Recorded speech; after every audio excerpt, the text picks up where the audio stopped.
What's good, my fellow GeoGeeks and MetaMappers? Spatial Ninja here, bringing you this next episode of MetaMapping. And today, we're talking about data pipelines, a brand new capability of ArcGIS Online that makes it faster and easier to access, prepare, and integrate data from outside sources directly into your hosted ArcGIS Online data repositories. So what can you do with data pipelines? Well, you can connect to data sets inside of those external data sources like Amazon S3 or Snowflake. You can ingest public data that is accessible via a URL, such as datasets found on open data portals, or can be downloaded from a CSV. You can then filter and clean that data through a variety of different processing tools and enhance that data by joining that information with your existing data from your ArcGIS Online organization. And then you can easily integrate the output of that data directly into an existing hosted feature layer or create a brand new hosted feature layer. So let's take a look at data pipelines. Here we have a pipeline that I've previously created. Now, before we jump into what this pipeline is doing, on the left-hand side, we have three main tabs. We have the Input tab, where you set up your different external data sources. Those could be those public URLs, or a cloud storage option like Amazon S3, or the Microsoft Azure Blob. You can also point at other feature layers and consume that data within your pipeline. Once you've set up those input data sources, then you'll connect those to a variety of different tools. Some of those tools may be to perform a field calculation on that data, or create geometry from an XY field that data set has. You may also want to join that data with an existing data set already inside of ArcGIS Online.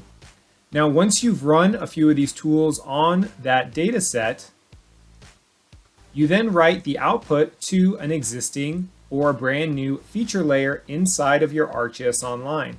So let's take a look at a pipeline that I've created.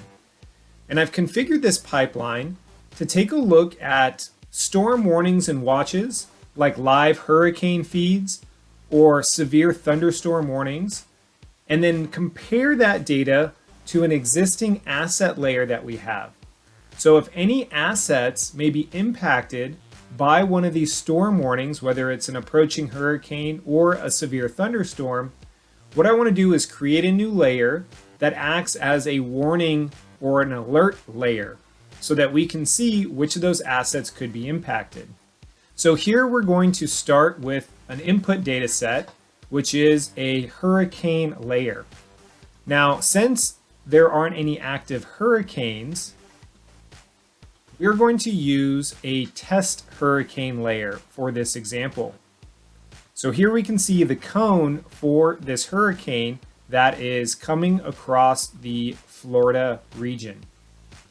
I also have an asset layer here that is acting as all of the locations that could be impacted by these storm warnings like this hurricane layer. Next, we are using the join tool, and we're doing a join one-to-many process so that we can perform an intersection. So if I expand the configuration panel for this tool, we can see how I've set up this join tool, combining our asset layer and the hurricane layer and performing a spatial intersect against these two layers. And looking down below here in our preview table and in our preview map, we can then see all of these locations that have been intersected by our hurricane test. Now, these next few tools are performing some field calculations. What we want to do is we want to grab the name of the hurricane and we want to write that to a new field. We also want to create an alert field and call it a storm warning. So we then perform all of those field calculations, and then finally we create our new data set. So from our joined hurricane layer and our joined asset layer, We then select the fields that we want to include in our brand new layer and merge that data set with this same process for any other storm warnings that we have added. For example, our NOAA severe thunderstorm warnings, which are performing the exact same process down below.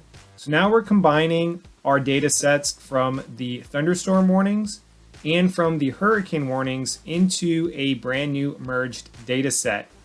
And finally, we want to replace an existing site warnings feature class. Now, the options here would be to create a brand new data set. So if you didn't have a warnings data set, you could create a new feature layer, which would publish a new feature layer in your ArcGIS Online organization. Or you can replace all the data in an existing feature layer, or you can add and update the status of features that already exist inside of a feature layer. So in this example, we are going to be replacing the data from this feature layer here. Now, once you've set up your pipeline, the last thing to do would be to run this process. And so this process will then create either a brand new feature layer or replace the data in an existing feature layer. So as this process runs, we get any warning labels about our pipeline, and then we'll be able to see the results of our pipeline once this has completed. All right, so our pipeline has completed, and now we can see our feature layer down here, and we can jump directly to this item, and we can see the output data.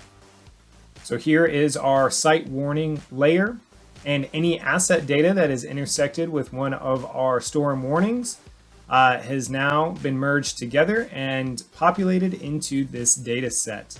So this was a quick example of data pipelines and a high-level overview of what data pipelines can do for your organization. So this has been another episode of MetaMapping. Please like this video and subscribe to our YouTube channel if you haven't already. Follow us on all socials, and as always, stay mappy, my friends.